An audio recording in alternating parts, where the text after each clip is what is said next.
Привit! I'm Chuck Olinik. I'm a Ukrainian-American baptized with the name Yaroslav, which is also the name I use in the historical reenactment group, the Society for Creative Anachronism. And I'm here to tell you another tale of the Borderland, the tale of Sweet Mikhailo the Rover.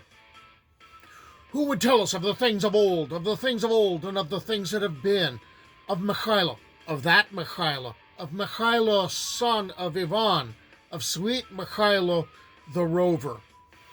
Fair son Volodymyr made a great and notable feast to his nobles and heroes, and when all had eaten and drunk their fill, Prince Volodymyr, red sun, bright sun, paced the banquet hall, waved his right hand, and distributed service to his bogatiri, his heroes, his knights, to Ilya of Mirom, to Dobrina Nikitich, and Sweet Mikhailo Ivanovich, called the Rover. He poured a cup of green wine and gave to each sweet mead, entrusting them with their quests. Ilya he sent to the Golden Horde with an ukaz, an order to slay them all. Dobrina Nikitich, he was to travel south and to add to Prince Volodymyr's lands. And to Mikhailo, he said, Sweet Mikhailo the Rover shall be entrusted with a great mission. He shall go to the black halls in Podolia, the crafty, and collect the gifts and tributes for the years that are past, for this year, for 12 years past due. So these three heroes rode forth to the Levanidov Oak, swore brotherhood. Ilya, the eldest brother, Mikhailo the next, and young Dobrina the youngest. There they made a covenant that he who should return first should await the other two at the oak. With that they parted, riding different ways. When Mikhailo was come to the famous Black Horde, he demanded the gifts and tribute due. 12 swans, 12 white falcons, a writing of submission. But the men of Podolia assembled and would not surrender the gifts and tribute. Then Mikhailo the Rover waxed very wroth, threw back his heroic shoulders, and began to kill and to destroy, so that the men of Podolia yielded at last and fetched the tribute. So Mikhailo departed thence and wandered by the blue sea, past warm and peaceful bays, shooting swans and geese. As he turned to leave the precipitous shore, he gazed out upon the quiet bay and beheld a white swan floating there. But this was no ordinary swan. Through her feathers there was gold, and her head covered in red gold. Mikhailo thought not of this, except that this would be a great prize. He drew from his bow case his stout bow, and from his quiver an arrow of 7 ells, and he put arrow to bowstring and drew it to his ear, and the bow creaked. He would have let fly, but the white swan besought him, I, Mikhailo Ivanovich the Rover, shoot not the white swan, else shalt thou have no luck evermore. Then the swan rose over the blue sea upon her white wings, flew to the shore, and turned into a beauteous maiden. Mikhailo went to her, took her by her little white hands, by her golden ring, and would fain have kissed her upon her sugar mouth. But the fair maid said, Kiss me not, Mikhailo Rover, for I am of an infidel race, Maria, Princess of Podolia. I am unbaptized. If thou wilt take me to glorious holy Russia, to famous Kiev town, the royal, I will go to Mother Church of God and receive the Christian faith. Then will we take the golden crowns together and be wed, and also thou shalt kiss me, if thou wishes. And so they set out. Ilya of Murom was come first to the Levandov oak, and had brought with him gold in bulk like to a rick of hay. Next came young Dobrynya, and his gold was likewise unto a hayrick. The last to come was Sweet Mikhailo the Rover, and not one copper coin brought he, but only sweet Maria, the white swan of Podolia. And then his brothers in arms spoke to him. You have been led astray by woman's wiles, Mikhailo Rover, that thou bringest hither no treasure, as thou wast bidden.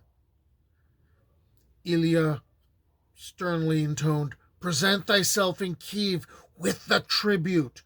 But Mikhailo answered them that he would go straight away to Kiev only with his white swan, without red gold.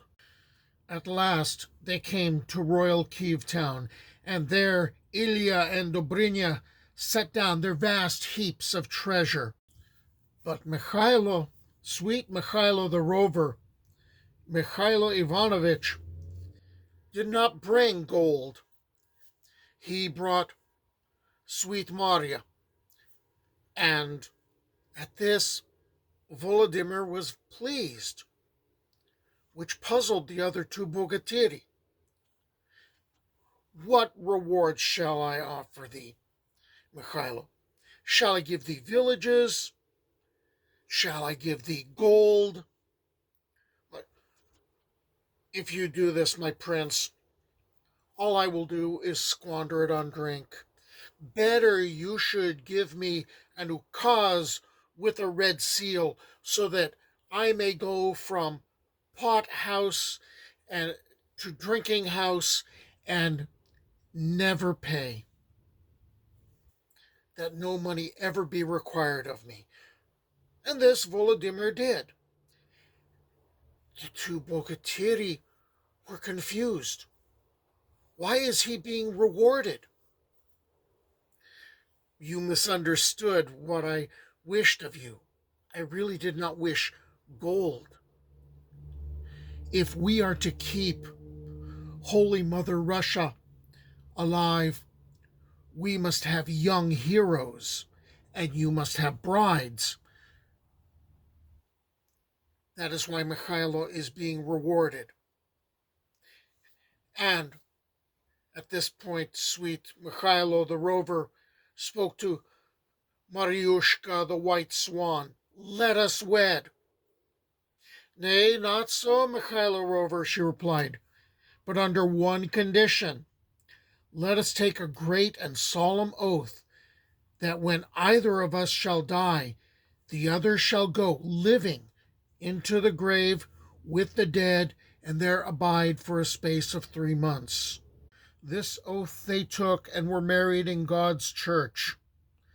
Then they began to live and take their pleasure, and Sweet Mikhailo went about from pothouse to pothouse, drinking green wine, and here a cup, there half a bucket, there again a bucket and a half. In time, Volodymyr summoned Mikhailo with great haste.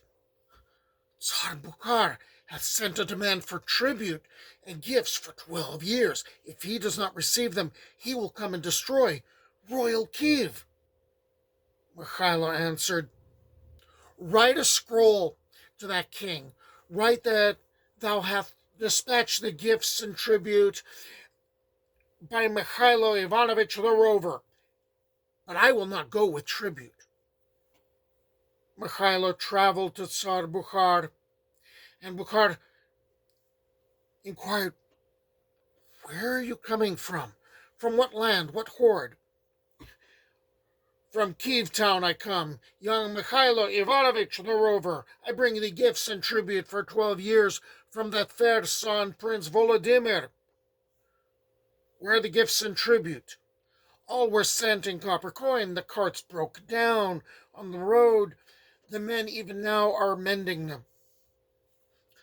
How divert yourselves with such joy in holy Russia? Asked Tsar Bukhar. We play at ashen checkers upon boards of oak. Let us play at ashen checkers, quoth Bukhar. So they began to play. Tsar Bukhar staked the gifts and tribute, and Mikhailo Rover staked his good steed and his turbulent head, and lost. Then they played another bout, and again Tsar Bukhar staked the tribute, adding the good steed and the turbulent head. Mikhailo staked Marya the white swan and his own mother, and won. Then Bukhar waxed wroth and staked the half of his kingdom, and Mikhailo staked the tribute. As Mikhailo won this game, the oaken doors were opened wide, and Ilya of Murom, the old Cossack, strode in and spoke. My brother in arms, thou knowest not the evil fortune that hath befallen thee. Thou sittest here gaming and taking thy pleasure, while Marya the white swan, thy young wife, lieth dead in Kiev town. When Sweet Mikhailo heard that, he sprang up and hurled the board full at the oaken door, so that the door and its framework blew outward. Take thou half the goods and kingdom of Tsar Bukhar in this land beyond the sea, my brother in arms, said he, and rule thou whilst I go home to Kiev. Then quickly, very, very quickly, with speed, he rode to Kiev town, to the palace. There he hired craftsmen and had made a spacious coffin of oak, wherein two might stand or sit or lie. When this was done, he made provision of food and green wine for 3 months, and he fashioned himself 3 pairs of pincers and 3 rods of iron, and took his seat in the coffin with the dead body. Why take the rods and pincers? Asked fair son Volodymyr. That the dragons of the underworld may not gnaw into the coffin and gnaw my white body. And the coffin was placed in the ground. And the months passed, but in time, a dragon came pressing herself against the coffin, seeking to burst it asunder. Mikhailo, Sweet Mikhailo, Mikhailo Ivanovich, seized the dragon with the pincers, beat her into submission, and said, bring me the waters of death and of life. And this the dragon agreed to do, and she flew off to her home and retrieved the waters of death and of life. And Mikhailo allowed the dragon to leave, and he sprinkled these waters upon the body of Marya.